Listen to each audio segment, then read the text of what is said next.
Juízes capítulo 2, versículos 6 a 15. Havendo Josué despedido o povo, foram-se os filhos de Israel, cada um a sua herança, para possuírem a terra.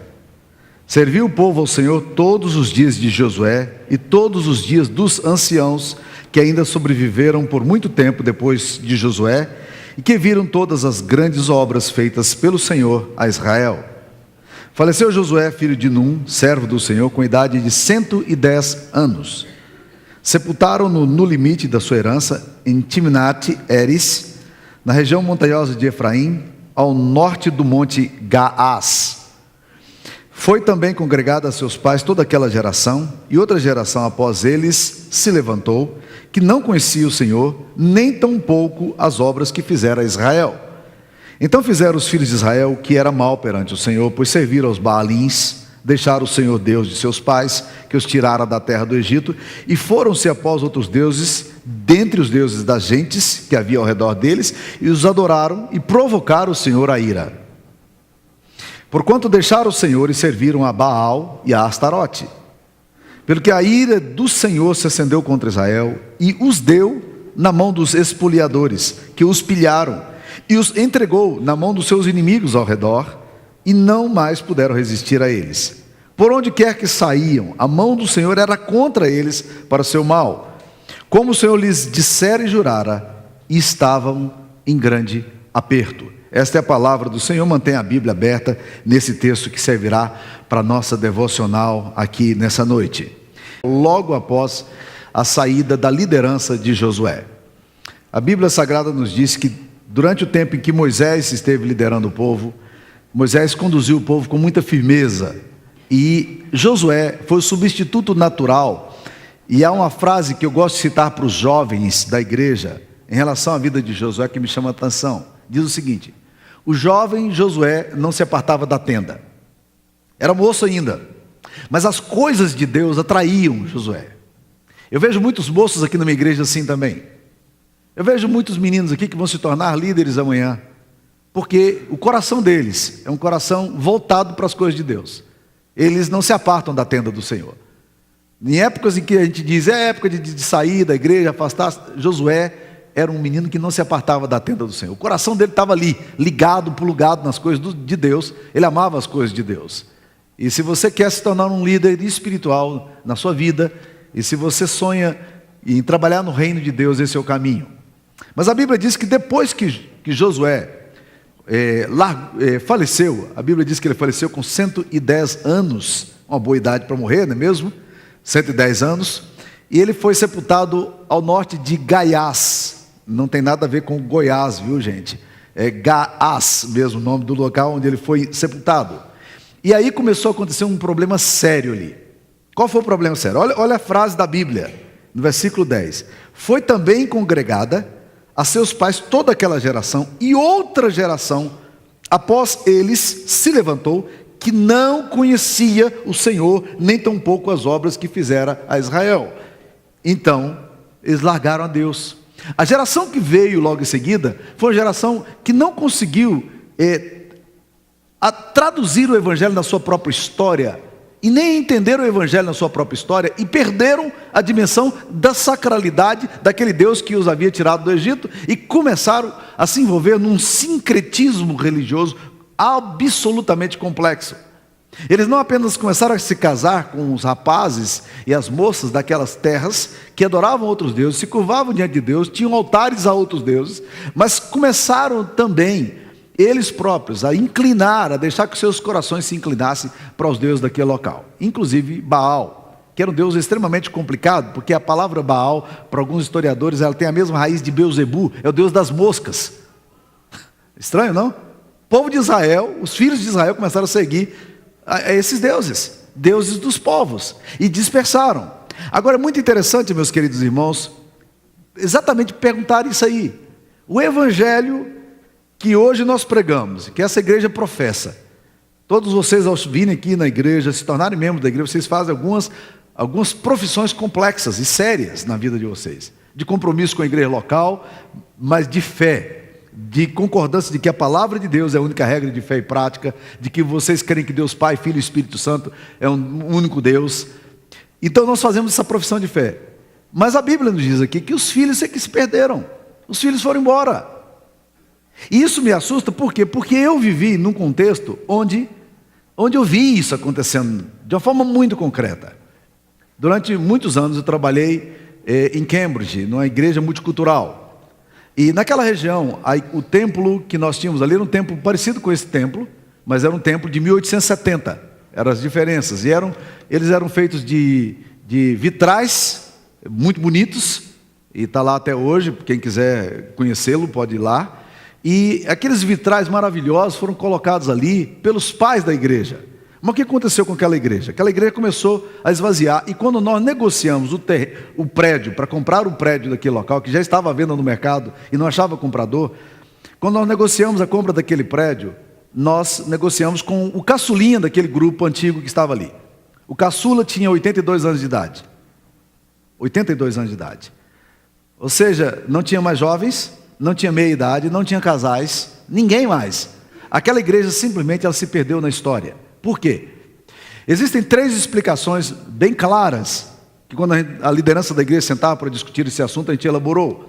A primeira coisa que nós percebemos é que Boston, como toda a região de New England, nos Estados Unidos, foi uma região assolada pelo liberalismo teológico. Dos 7 seminários que existiam ali na região, seminários teológicos evangélicos, só um deles cria na autoridade e na infalibilidade das Escrituras. Todos os outros 6 não criam. Eu estudei nesse seminário chamado Gordon Conwell, um bom seminário, e posteriormente fui convidado para ser professor também do quadro de professores, e lecionei algumas matérias ali daquele seminário também, como aluno convidado, como professor convidado. Mas é um seminário bom, é um seminário sólido, é o 5º maior seminário da América, dos Estados Unidos hoje. Mas os outros 6 seminários eram caos. O que os alunos aprendiam ali? Eles aprendiam aquilo que a gente chama de Heilsgeschichte, ou teologia da crítica das formas. Eles seguiam a linha de Nietzsche e Bultmann, e eles pegavam a Bíblia Sagrada e diziam o seguinte: há algumas coisas na Bíblia que não são dignas de Deus, então vamos tirar. E aí, a partir desse momento, eles decidiram o que era digno de Deus e o que não eram. E dilapidaram a Bíblia, acabaram com a Bíblia. Essa foi a primeira razão para que aquelas igrejas, não só apenas aquele templo que nós compramos, mas todas as demais igrejas, porque a maioria se tornou museu, boate, lanchonete, para que isso acontecesse ali. A segunda razão que nós percebemos de uma forma muito clara é que aquela igreja não entendeu a mudança histórica que aconteceu ali no seu arraial. Qual era a configuração dos habitantes de Cambridge quando a igreja foi construída em 1870? Era praticamente subúrbio de Boston, ainda que fosse só separado pelo Charles River, que é o rio que separa Boston de Cambridge. Então era o subúrbio de Boston. E aquela região era a região onde os White Americans, os brancos, se moveram para morar no subúrbio. E eles moraram ali. Aquela igreja tinha sido construída por brancos. Mas o que começou a acontecer? A cidade se tornou uma cidade cosmopolita. Ela começou a crescer, e a atração das universidades, muitas universidades se instalando ali. O que começou a acontecer? A configuração mudou, era muito estudante, muitos imigrantes, muitos negros chegando, e o bairro mudou completamente, a cara da cidade mudou. Mas a cidade não percebeu a mudança daquela comunidade, e continuaram fazendo o mesmo tipo de ministério. Os crentes começaram a mudar dali, e foram embora, e eles não tinham resposta apropriada para a comunidade que estava chegando. Resultado, aquela igreja foi acabando. E a terceira consequência, a terceira coisa que levou aquela igreja a deixar de existir historicamente, foi o fato de que aquela igreja não compartilhou o evangelho aos seus filhos. Ou seja, o evangelho não chegava nos meninos, nos filhos daquela igreja, de uma forma clara. Então esses 3 elementos associados causaram um grave problema naquela igreja. Aquela igreja morreu, como muitas igrejas da sociedade pós-cristã hoje têm morrido e estão morrendo atualmente. Esse texto nos fala exatamente dos filhos dos crentes que não continuaram na fé. E eu tento entender o que é que acontece aqui nesse texto. Deixa eu tentar entender agora, saindo do campo histórico de Boston e tentando entrar no campo teológico. O que a Bíblia nos ensina aqui? A primeira coisa que eu vejo aqui, meus queridos irmãos, de uma forma muito clara, é que não houve transição. Não houve transição. Morreu Josué, Morreu aqueles líderes que eram companheiros de Josué, e olha, o texto é bem claro aqui, né? Diz aí no versículo 10: foi também congregado a seus pais toda aquela geração, e outra geração após ele se levantou que não conhecia o Senhor. Por que não conhecia Deus? Por que essa nova geração se levantou e não conhecia Yahvé? Por quê? Porque não houve transição de liderança. Essa questão de ciclo de liderança, ela é uma coisa extremamente importante se nós quisermos pensar uma igreja para o futuro. E é importante que a gente pense isso aqui, que morre uma geração e se levanta outra. A realidade dos nossos filhos precisa ser considerada de forma séria. E um pedagogo cristão chamado Lewis Rath, ele fez algumas considerações sobre as características das crianças do século 21. Olha que coisa interessante. Primeira coisa, é um educador cristão, viu, gente? Ele fala: a nossa geração que está nascendo, as crianças nossas são high-tech, é geração virtual. Eles estão falando numa linguagem completamente diferente da linguagem que nós falávamos. Há poucos dias atrás eu tratei desse assunto, não vou gastar mais tempo. Segunda coisa, é uma geração excessivamente exposta. Quando um menino chega na idade escolar hoje, meus queridos irmãos, a quantidade de informações que ele já recebeu, as cenas que ele já viu na televisão e na internet, são muito maiores do que você viu durante os primeiros 40 anos da sua história. Eles são profundamente expostos a leituras, a visão, aos acessos que eles fazem, que muitos de vocês, como pais, não fazem a mínima ideia onde é que os teus filhos e teus netos estão indo, nos sites. Eles são expostos excessivamente. Terceira coisa, é uma geração, pasmem vocês, não relacional. Ela tem dificuldade para relacionamentos interpessoais. Ela é uma geração que se relaciona pelo Facebook. Isso aí eles se relacionam bem. Mas é alguma coisa absolutamente impessoal, intocável, e que eu posso deletar a partir do momento em que eu quiser. A coisa é tão complexa que o verbo transitivo direto, ficar, significa transição. Quando o menino fala, estou ficando com uma garota, ou a garota fala, estou ficando com um rapaz, ele está dizendo, eu não tenho compromisso com ele. Ficar, para mim, é permanecer, não é mesmo? No entanto, para essa geração, ficar é não ficar. Olha a armadilha. É uma geração não relacional. Quarta coisa, é uma geração estressada. Olha que coisa interessante. Uma geração estressada, meninos estressados, porque eles estão expostos a excessivas atividades. Eu posso dizer com toda franqueza que meninos, filhos da nossa igreja, alguns deles, hoje, têm uma agenda tão ou mais pesada do que a agenda que você, profissional liberal, pai, vô, tem hoje. Nós estamos querendo que os nossos filhos se qualifiquem no mercado. E aí tome carga de informação, tome carga de informação. Aí nós formamos o que a gente chama de geração cogumelo. A cabeça fica desse tamanho, o coraçãozinho desse tamanhozinho, afetos lá embaixo. É uma geração estressada. Quinto ponto, é uma geração insegura. Insegura por quê? Porque ela não aprendeu a dialogar com os conflitos que existem na vida, junto com os pais e junto com sua família. Quando as pessoas moravam no interior e tinham esse tipo de acesso, o que acontecia? Todo o problema da família era um problema de todo mundo. Hoje, quando os nossos filhos têm que lidar, por exemplo, com luto, a gente diz, não vai lá não. Por quê? Porque não, vai ficar traumatizado se ver alguém morto. É esse tipo de insegurança que nós estamos passando nos nossos filhos, que nós não queremos que os nossos filhos tenham nunca nenhum fracasso, mas eles vão ter fracasso na vida. Eles vão levar burdoada. Se não levar de você, vai levar do professor. Se não levar do professor, vai levar do patrão ou do mercado de trabalho. Mas é uma geração insegura. Olha outra característica que ele coloca: é uma geração iracunda, é uma geração nervosinha, que tem uma ira, sabe? É bravinho com tudo, cheio de atitudes, qualquer coisa desagrada, e fico mal, magoei, não quero, e brigam com os pais, e os pais têm medo dos filhos, o que é interessante. Existe menino aí de 3 anos, que ele já domina a situação da casa, e os pais ficam com medo. Não, pastor, mas ele é temperamental demais, ele é genioso, uma boa sandalinha no bumbum resolve o problema, gente, tá? 3 anos de idade, uma idade boa para isso. É uma geração deprimida. Olha que coisa interessante. Geração deprimida. Falar de menino deprimido, para mim, meus queridos, é o maior contrassenso que pode existir. Mas nós temos uma geração de meninos deprimidos. Eles estão com transtornos obsessivos compulsivos. Mas quantos anos tem? 7 anos de idade. Eles estão com fobia. Quantos anos tem? 6 anos de idade.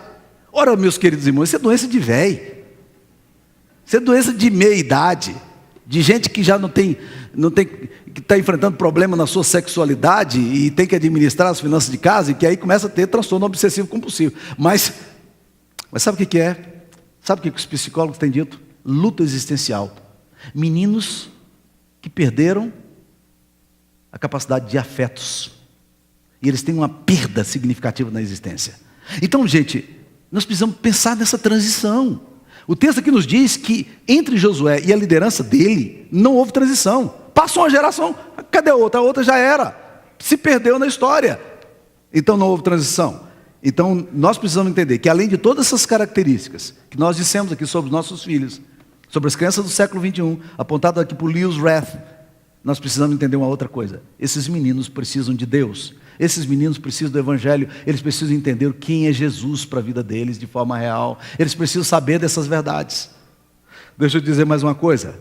Segunda coisa que eu percebo aqui nesse texto, que leva uma geração a se perder, e como a gente vai fazer para comunicar o Evangelho para a próxima geração. Segunda coisa que o texto aqui nos diz é o seguinte: é uma geração que não conheceu pessoalmente a Deus. Olha aí no versículo 10. Levantou-se uma geração que não conhecia o Senhor, nem tampouco as obras que fizera Israel. Eles não sabiam duas coisas.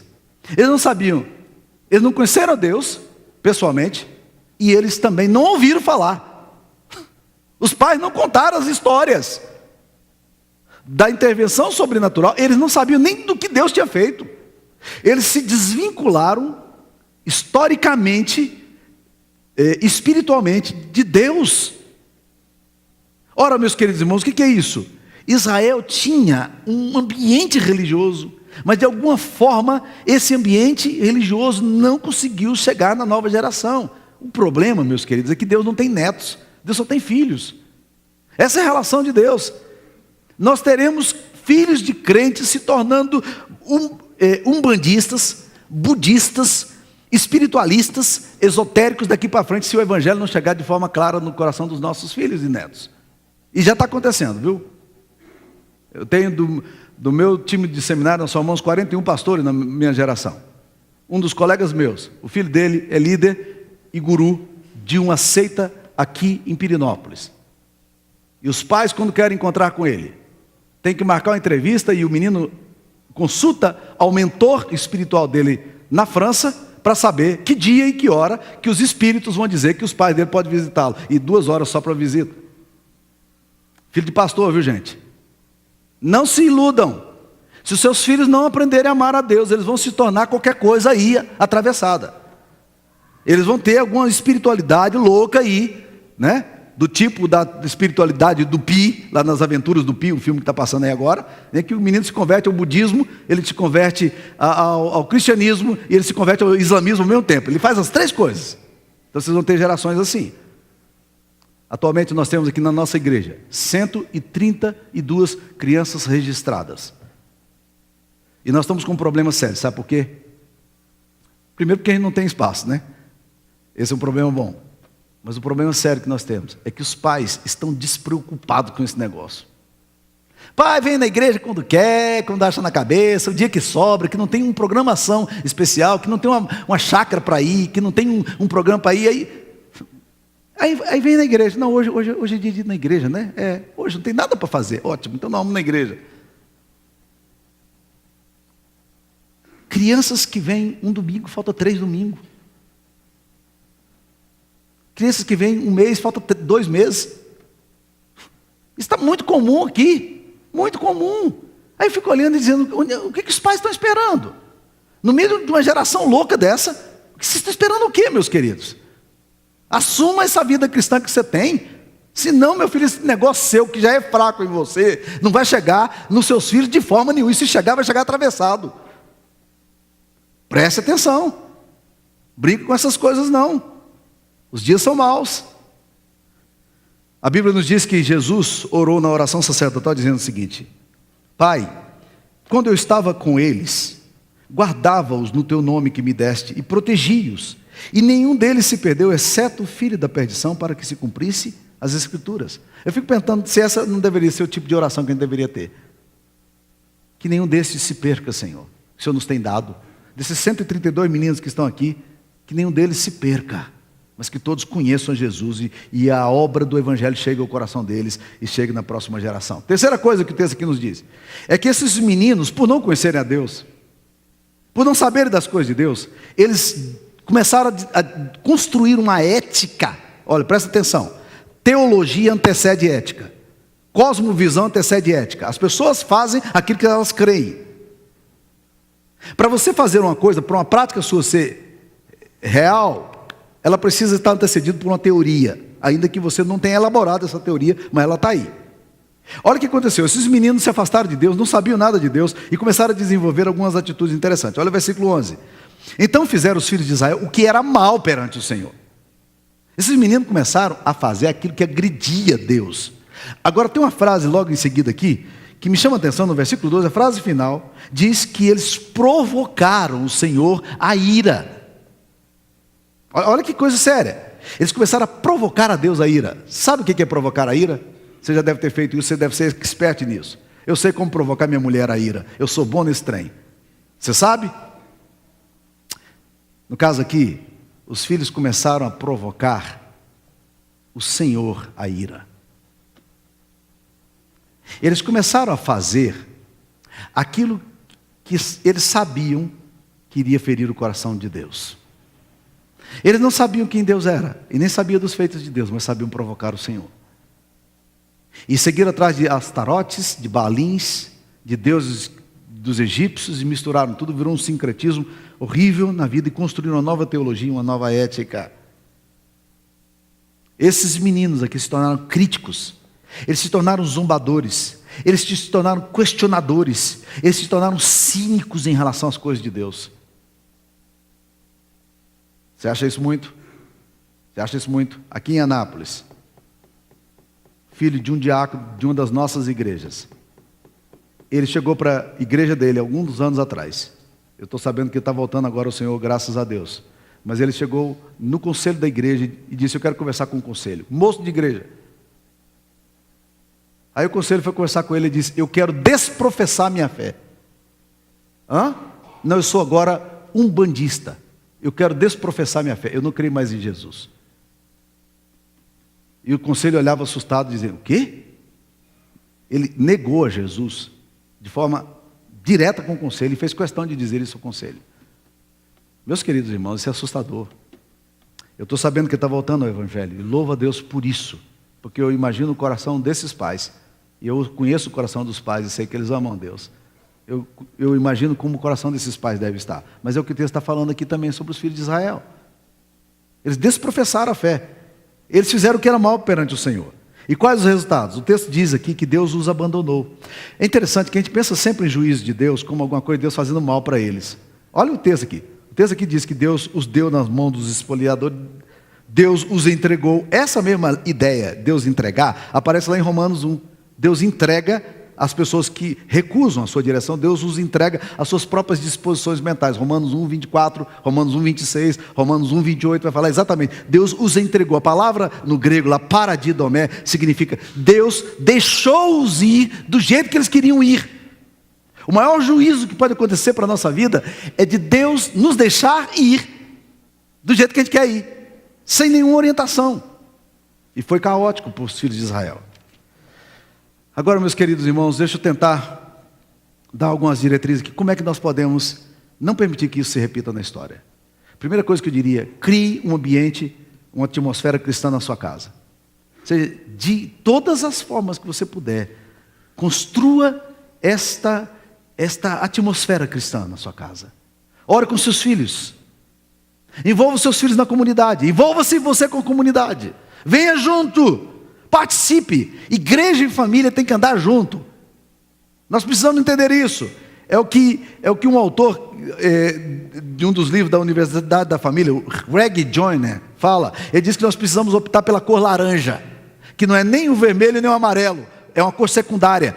E hoje em pedagogia nós estamos falando muito dessa questão de fazer um trabalho sistêmico, onde família e igreja envolvam-se, porque às vezes a criança vem para a igreja, ela recebe a instrução, mas não existe na família esse envolvimento que traga fé no coração dos filhos.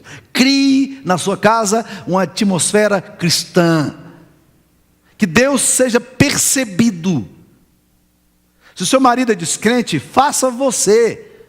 Se sua esposa é descrente, faça você. Mas, meu querido irmão, crie essa atmosfera cristã. Daqui a 100 anos, a única coisa que realmente importa para você e para mim é o legado que nós vamos deixar para essa geração. E olha que eu estou sendo bem otimista em relação a isso. Estou falando daqui 100 anos. Para alguns será daqui 10, e talvez eu esteja nessa lista. Para alguns será daqui 100 ou 50. Não sei quanto tempo você vai gastar, meu querido, mas que legado nós vamos deixar. Ore com os seus filhos. Ore para os seus filhos. Traga-os à igreja. Contribua com a sua vida, com o seu tempo, com o seu talento. Envolva-se na comunidade. Segunda coisa, cheque se seus filhos e netos estão conhecendo a Deus. Cheque. Crie mecanismos para conversar com eles sobre isso. Filho, como é que está o seu coração? Você já entregou sua vida a Jesus? Você já entendeu que Jesus morreu por você? Filho, você tem compromisso com sua igreja? Você tem compromisso com o reino de Deus? A sua vida está nas mãos do Senhor? Filho, você já aprendeu a se envolver financeiramente com a tua comunidade? Filho, você já aprendeu a trazer os seus talentos para a igreja sua? Filho, você já aprendeu a orar, filho? Você está entendendo o evangelho? Porque meninos aí, gente boa, podem não estar entendendo o que a gente está falando, não. Então cheque. Terceira coisa, crie espaços e momentos para que isso aconteça. Há muitas oportunidades para a gente poder fazer isso. Uma delas, meus queridos irmãos, está desenvolvendo na sua casa coisas simples. Por exemplo, sentou à mesa, você vai agradecer o alimento. Você não é pagão, não. Você não é pagão. Sente e agradeça a Deus, obrigado pelo alimento que o Senhor coloca à mesa. Essa prática simples, e às vezes até repetitiva e ritualista, pode ser extremamente importante para os seus filhos lá na frente. Eu conheço pessoas que se converteram numa oração que foi feita num dia em que ela foi convidada para ir na casa de uma pessoa e a família orou ao redor da mesa. Isso aconteceu na casa de da nossa irmã, dona Terezinha Barbosa. E hoje esse homem é um pastor. É impressionante isso, não? Crie esse ambiente, crie espaços. Literatura. Seus filhos estão lendo o quê? Olha, meus queridos irmãos, eu gosto muito de uma revista que é publicada no Brasil, chamada Super Interessante. Do ponto de vista jornalístico, rapaz, é um negócio impressionante. Como aquelas pessoas são criativas para colocar as ideias concatenadas. Mas do ponto de vista teológico, meu pai do céu, aquela revista, ela faz questão de arrebentar o cristianismo, arrebentar Jesus, arrebentar a Bíblia. Não tem uma reportagem que eles não arrebentem com a Bíblia. E de forma extremamente criativa e sugestiva. Dá uma olhada. Discuta isso com o seu filho. Conversa com ele sobre isso. É boa revista. Tem muita coisa boa. Mas tem que perceber isso aí. Recentemente fiquei muito feliz com um trabalho chamado Bible in Action, Bíblia em Ação. Já está traduzido em português e me surpreendi. Porque quem fez esse desenho foi um rapaz da minha comunidade lá nos Estados Unidos. Gente da minha casa. Eu sabia que ele tinha publicado esse material nos Estados Unidos. Ele é desenhista da Marvel Comics, DC Comics. Quem conhece revistas em quadrinhos sabe do que eu estou falando, tá? Material de ponta, esses personagens Batman, personagens estilizados, 4 heróis. Ele é um dos desenhistas e ele é fantástico. O sonho daquele menino, daquele rapaz da nossa igreja, era fazer a Bíblia inteira em ação. Uns dias atrás eu peguei na internet a propaganda que a editora que lançou o texto dele fez. Negócio fantástico. A revista o livro é extremamente criativo. Está aí uma boa sugestão de leitura. Bible in Action, Bíblia em Ação, né? Sérgio Cariello, querido meu. E por último, irmãos, ore pelos seus filhos. Intencionalmente e com compromisso, ore pelos seus filhos. Ore pelos seus filhos. Peça a Deus a proteção na mente deles, no coração deles, na alma deles. Ore por eles e com eles, como você prometeu que faria no batismo. Se hoje não dá para orar mais, porque eles não querem mais orar, não querem ouvir você mais, não tem problema, ele sai da sua casa, se mora com você ainda, você vai lá na cama dele, ajoelha ali e diz: Deus, eu quero entregar meu filho ao Senhor. Ele é do Senhor, eu quero pedir proteção, quero pedir que o Senhor dê conversão ao coração do meu filho. Mas ore. E se ele é menino crente, chama ele no cantinho. Fala: cara, eu queria orar por você. O quê, pai? Só vai orar comigo? Vou orar com você, né? Pô, então, tá tudo bem, né? Mas ore, tá? nós precisamos comunicar o Evangelho às próximas gerações. Esse é o grande desafio que nós temos ouvido durante todo esse mês de janeiro. Eu espero que Deus nos instrua nisso aí tudo. Vamos orar? Senhor, obrigado pelos filhos queridos que o Senhor nos tem dado, pelos netos. Obrigado pela igreja querida que o Senhor nos tem dado. Pai, nós te agradecemos por tudo isso. Mas queremos dizer ao Pai querido que nós queremos mais. Nós não queremos que as verdades que o Senhor um dia nos deu a conhecer, Pai, morram em nós. Mas que elas passem para os nossos filhos e que os nossos filhos conheçam o Senhor. E amem o Senhor. E vivam na Tua presença, Pai. Ó Deus, dá-nos graça para comunicar o Evangelho de forma viva, alegre, de forma criativa, Senhor Jesus. Ó Pai, abençoa o nosso coração. Ajuda-nos, ó Pai querido. Às vezes somos tão preguiçosos, às vezes estamos tão relaxados. Pai, dá-nos graça, Pai querido, para glorificar o Teu nome. Nós pedimos em nome de Jesus.